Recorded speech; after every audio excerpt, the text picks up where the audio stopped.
But you can't give manager of the month to my assistant. He's just an assistant.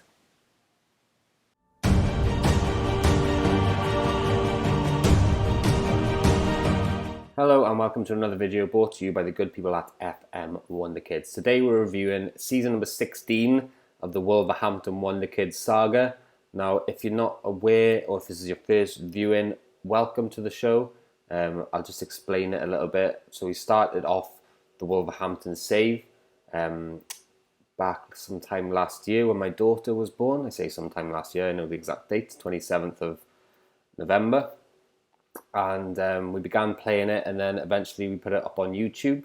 We realised that we'd just been signing young players. We called it the Wolverhampton Wonderkids, and we made some rules. We can only sign promising under 23 players or Wonderkids. And that's basically it, really. And we have to stay at the same club, and we have to try to delegate as much as possible out to the backroom staff so that we, or me, or I have more time to spend with my daughter. And that's the idea of the Wolverhampton Wonderkids. So we're on season number 16 now. We're just going to review that today. Don't forget to smash a like on the video. Subscribe if you are new. FM20 is right around the corner. If you want to pre-purchase that for the cheapest price in the world, we have a link in our video description. It is the cheapest price in the world. You get beta access and every single thing. It's a digital download. Check it out. So let's get into the video. So Mikel Arteta, who is my assistant manager, won Manager of the Year. Now, I've not seen this happen ever until we started playing this save. So he's won it a couple of times now. If you follow me over on Twitter at FMWKDS, you would have seen the screenshot up there earlier today. So he's won Manager of the Year. Absolutely the whole season we delegated out to Mikel Arteta today. The same as last season, but he had the whole season today. He's still playing our tactics, and the tactics are up on Patreon for the patrons. Everything's up on there, shortlists, etc. Just get in touch with me if there's something you want or need. If you're a patron, I'll get it over to you. But yeah, he's won Manager of the Year. We won the Premier League. If you look down here, we won the Premier Division. Now, we won the Premier League only losing one game. I think that's right in saying. I'm right in saying that. Yeah, so he lost one game. Mikel Arteta has only lost one game in the Premier League. So no wonder he's won Manager of the Year. Drew 7, goal difference of plus 75, which is way better than anyone else. 97 points, so just shy of the 100 points mark. And yeah, it's a bit of a shame that my head's in the way here, so I might have to do this. Now, the eagle-eyed among you, or the content creators among you, might realise how low-tech my actual filming is there. It's literally just QuickTime video player and a QuickTime screen grab, but it works for me, and this is how I've been doing it. So the reason I moved ahead is because I can see the current season, 97 points. If I look at that, that's all 16 seasons there. Go on to the one before, we won the league then with 95 points. The one before we came second with 86. The one before we came second again with 86. The one before we came first with 83. So very low points total to win us the league in 2031. 81 even lower and we were champions. 85 champions. So we were back-to-back champions 3 times there. 1, 2, 3, 4 times in a row back-to-back champions. 99 points in season 2028. 4 times back-to-back champions. Now that is very, very good. You don't realise until you look back on it sometimes how many things you win, and especially consecutively. So maybe that's something Football Manager can maybe add in a new FM21 game. It's like some kind of achievements. Or just like a dummy proof thing. Just can't say, bang, you've won it 4 times in a row. Okay, so we haven't done our best points total, which was 99, which is absolutely mad that we 96 Liverpool got there in the first season, 92 for Liverpool in the second season. Wolves won it with 91. So no one's got 100 points yet. 93 Liverpool got there, 90 for Wolves, 94 for Man United, 82 for Man United, And there it is, 99 for Wolves. So we've got 2 episodes left of this show, guys. So that's essentially, that could be 2 more seasons, or I'm thinking maybe 1 more season and then a big holiday into the future and a retrospective episode. But looking at that now, that 99, I really want to get 100 points. So this season we won the league, 95 points. So yeah, let's go delve a bit more deeper into that. So let's have a look at the squad. The squad here, what I like to do is I go to selection and I'll sort by appearances so that we get an idea of who Mikel Arteta has been playing and who's in his first team, because we make the transfers for him. So the only thing really we're still doing for Mikel Arteta is making his transfers for him and setting his tactic for him. And then we just go on holiday and come back. So he's played De Holt's 56 appearances at left back. We know all about De Holt's at left back there. He's 30 years old now, world-class left back. Fired in goal between the sticks, won the Golden Glove this year in the Premier League, 29 years old. So these guys are getting to the peak or just past the peak. Ali Smith, 52 appearances, 34 goals. Absolutely insane. We know all about Ali Smith. He's 30 now. Daniel Hoy had his testimonial at the start of the season. Find that Hoy testimonial. 3-0 win against some weird team. So that's Hoy. Fatty, 51 appearances, 27 goals. I think he won the best average rating in the league this season. He's 32 years old, but we have just given him a new contract, which is unprecedented for us. Yamas played 49 games in that deep line playmaker role. Segas, the attacking midfielder role, 49 games this season with 12 goals. And Adam Butler, a new signing, came in and took Garcia's place in the box-to-box midfielder role. So that leads me nicely on to transfers then, and transfers in. So the first transfer in we'll talk about is obviously Adam Butler. He was the main signing for us. He walked into the first team. For me, if I was managing the team, he would have walked into that right wing spot. But having a quick look before I started this video, it looks like Mikel Arteta has been playing him in that centre mid role where Garcia was playing previously. So that brings us on to transfers, transfer history, and transfers in. And there's Adam Butler. Okay, so we'll talk a little bit about transfers out first. Ramos went for 46.5 million to Tottenham. He was unhappy and he was also getting paid a lot of wages, and he had 1 year left on his contract and he can't jump. So Ramos went for 46 million. 46.5. Gehi, or whatever his name is, went in a free by accident to Barcelona because we didn't renew his contract, or he was unhappy and we didn't get it in time or whatever. But that was unfortunate because he's absolutely excellent left back. And Del Atti we got rid of because he wasn't first choice, getting paid a lot of money, unhappy last year of his contract, same as Ramos, got rid of him. And replaced him with someone who probably wasn't as good, but he's not going to be first team player, he's just a backup for the right back, Matteo Da Silva from Chelsea, 23, French, decent, either-footed. We liked his stats, but he wasn't going to replace Kyrgyzstan, but we didn't need him to. Kyrgyzstan is obviously class. Trinic then replaced Ramos, so a backup centre-back. We thought he was decent. He's young, Serbian, got good stats. He's not slow, not weak. He can tackle, decent positioning, decent marking, anticipation, bravery, concentration 15. So he's got everything you want, really. So decent, really good centre-back. We definitely want for the future. Mandley. God, I can't remember this game. Robin Mandley. Attacking midfielder. I'll have to click on him because I can't remember him too much.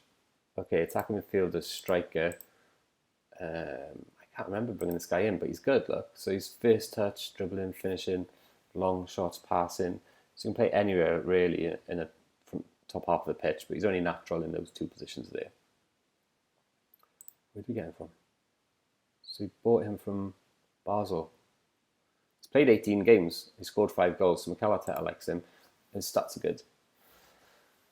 Butler then we spoke about, and then Jakub Kasperkas we got from City. Now, he was on the transfer list, and it looked like we could get him for 3 million.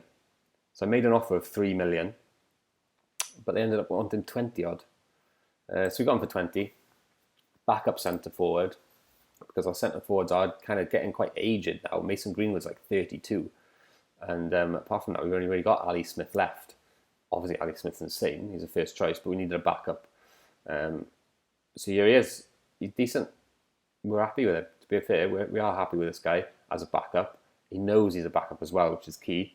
Because Greenwood isn't happy at the moment because he's not getting any games because he thinks he's more of a baller than he is, to be honest with you. If that makes sense. So there's the squad. Back to the squad then. Kyrgyzstan, who we spoke about, first choice right back. Very, very good. His tackling still hasn't got any better, but great mentally. Insane work rate and great physically. Bergman is definitely first choice now, centre back. Hasn't really quite realised the potential that we thought he was going to. He's 29 years old now, but maybe that's somewhere where the Serbian guy can take over. Rojo, for me, backup for centre back and defensive centre midfield. His passing and vision isn't the best, so I would say maybe centre back. Ball playing centre back. Husic, right wing. Husic and Delarue looks like they shared the games here at right wing. If you look at 26 appearances and 25 appearances, for me, Delarue would be first choice. Played a lot of games last season, did really well. Husic is actually really, really good at the moment. He's developed quite a lot. These guys then at the bottom, my head's in the way. So we look at Greenwood, didn't get any starts. 6 games off the bench, his training rating is so poor. And he's 33 years old, so that looks like it's the end of Mason Greenwood. He will be out the door. We spoke about this guy, Sid, backup goalkeeper. Really, really good. Unfortunate that Fayette is in front of him. Robbie Bain, not really getting games. We signed him last season. Arteta just doesn't fancy him, but I suppose he is and always was backup for Yamas. And then we spoke about the rest of the guys. So then moving on to tactics. Should we look at dynamics? Tactics then, we stuck with the 4-2-3-1 Wolves Gegenpress reset. Again, these are all available on Patreon. Patreon gets updated every month. Ali Smith, Fati, Segas, Delarue. This is my team. Mikel Arteta, this is pretty much my team. This is the way I would set them up. So we'll have to look at the schedule to see what Mikel Arteta's team is. This 3-0 win against Crystal Palace, for example. He plays Ali Smith, Fati, Segas, Delarue on the right. Yeah, same as me. That is exactly the team I would play. That's exactly the team I would play. Fast forward then to the Carabao Cup. Ali Smith, Fati, Segas, Butler on the right. Like I spoke about, that would be where I would play him. Yamas Bain then gets his game. Rojo gets a game at centre-back. Interesting. 5-0 win at West Ham away in the Premier League. Ali Smith, Fati, Segas, Husic on the right wing. Butler in that centre midfield box-to-box role like we spoke about. Yamas, the back four then. With Fati in behind. A couple of notable fixtures then. We lost 1-0 in the FA Cup 4th round to our arch rivals Liverpool. Mark Emery scoring the goal. Ali Smith getting booked. Yamas getting booked. Not a good performance there from the lads. Knocked out of the Champions League on away goals against Milan in the second leg. De Holt scored in the 90th minute, but it wasn't enough. Milan scored in the 84th minute. What a game. What a game. So unlucky, lads. I really would have liked to have had a couple of finals this year, but it wasn't to be. Yeah, and that's some of the notable games there. Obviously, we had the testimonial, which we spoke about earlier as well. Looking at the team report, then going into next season's squad depth. This is the screen that I always tried to manage my team with. Back in the day, I would write all this down on a piece of paper. Sometimes I still do that. Again, you can follow me on Instagram. Sometimes I put the pictures up. I think last week I put the pictures up of my piece of paper. If you want to see my pieces of paper, follow me on Instagram. So for me, it'd be Ali Smith.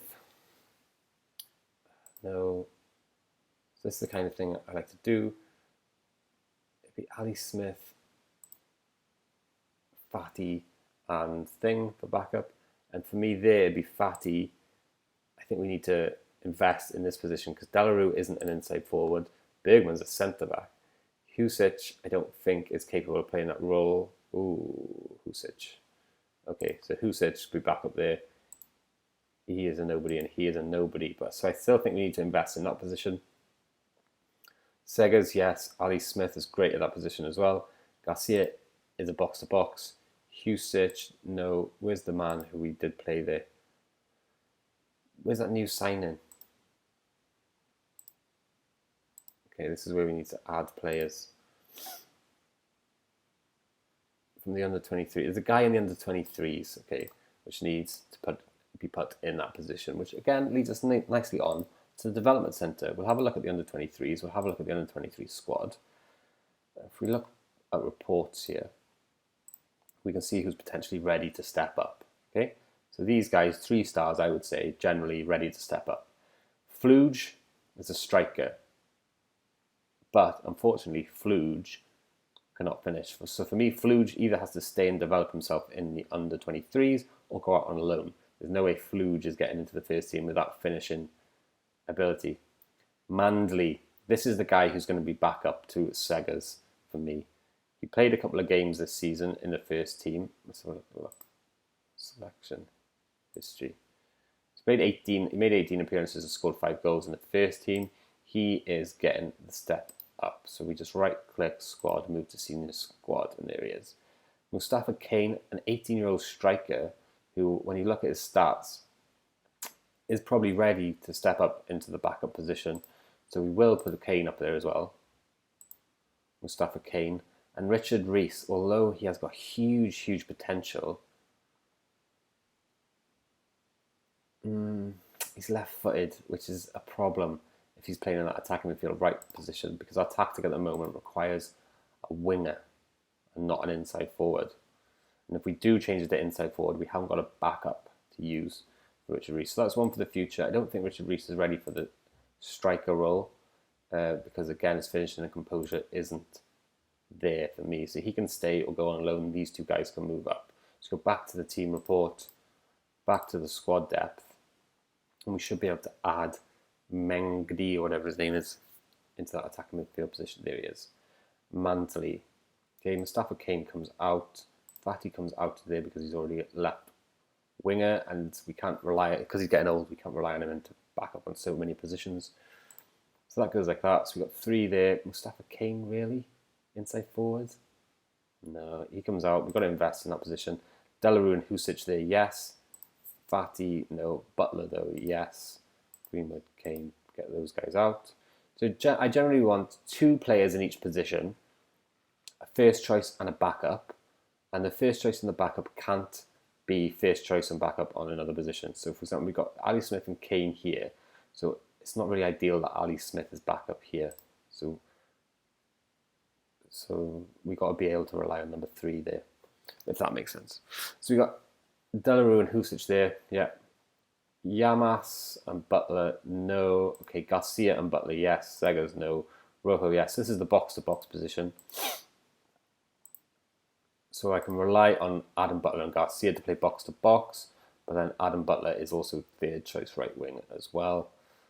So I've got to be able to rely on Rojo for that 3rd choice, which I think I can.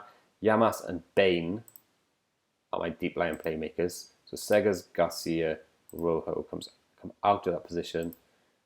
This guy comes out, this guy comes out, and this guy comes out. So interestingly, we haven't really got a 3rd choice there. But to be honest with you, Yamas doesn't miss any games. So it doesn't concern me too much. And also Butler could play there. So maybe I'll add Butler as a 3rd choice. But then that kind of does leave us a little thin. Riyadh. Close. Riyadh Mahrez. If anyone has ever Riyadhed Mahrez on this screen, you're a genius. So Garcia comes out. I got to do that. I've got to Riyadh Mahrez and make it into a GIF or something. I'll put it on Twitter. Surely it would explode. So you got De Holt there, left back, a backup. Gosh, Rojo I think is our backup left back. And then I suppose we could put De Silva there. So that's a position we haven't really covered. it's interesting since we lost Gahey. Hoy, forgot his name then. Hoy and Trimmich, and then Bergman and Rojo. That should be the other way around, those two, but I'm not going to worry about that too much now. Kyrgyzstan and De Silva, Bergman comes out there. So we haven't really got the depth in cover in defence that we have in attack, which is interesting, and we haven't really got a third choice goalkeeper. As far as I know, I mean, I could look into the development centre now, which I will, to be fair. And I'll look, see if we've got any defenders that can step up. We haven't. So that's interesting. We haven't got any goalkeepers as well either that can step up. Although, like, I'm happy to have one of these guys as a third choice. That's not a problem. Going to the under-18s, then I don't think there's probably much there because we generally promote people as soon as they're ready. Into the under-23s, yeah, okay, so there's not much happening in the under-23s. So that's it. Quick look at the finances then before we look at our staff. Our transfer budget is absolutely huge. We're not going anywhere near spending all of it each season because we literally do not need to. And we literally can't find good enough under-23 players to sign. So we got more than enough money, more than enough wage budget. So that's it. So in the staff then, to have a little look at our staff, overview coaching team. Mikel Arteta, we are more than happy with. He just won manager of the month, and he's not even a manager. He's an assistant manager. And Dan Ashworth, we are happy with our head of youth development, and a lot of stuff is going to be getting delegated out to these two guys next season. We might give them the tactics and the recruitment as well, to be honest with you. If there's a way for me to delegate the recruitment to these guys where they only sign under 23 players, I would do that. If there's not, then I won't. But I'll give them the tactics and I'll see what they can do. Under 23s then, it's a bit of a letdown, to be honest with you. In the whole of this series, the 16 episodes or the 20 odd episodes that we've done, we've discovered that the under 23s isn't really, the development centre isn't really for us. It needs a bit of an overhaul. Hopefully FM21 makes it better. But we can look at our squad here. That's fine. We can look at his tactic. There's no matches. You can go to training, etc. But it's just not got. It's not got the depth that we would like. So here's our manager. We click on him. He's doing okay. He got him up to third in the under 23s league, which is better than last season. But he hasn't got a full squad, so it's not really setting my world alight, this under 23 squad. So maybe that's where we spent. Maybe I'll spend a lot of money on the under 23s this season and then just delegate everything out and just see if they can absolutely set the world alight. So yeah, that's what I'll do. I'll buy shitloads, excuse my French, of under 23 players, under 19s, get them in to the under 23 squad, and then we'll go from there. So guys, that's it. Let's see what happens next season. We're going to delegate a lot out next season. There's only 2 more episodes left until FM21 comes out. Like I said, don't forget to like and subscribe. If you've made it this far through the video, well done. Thank you very much for watching. And I hope to see you in FM21. Lots of content planned for that. Peace.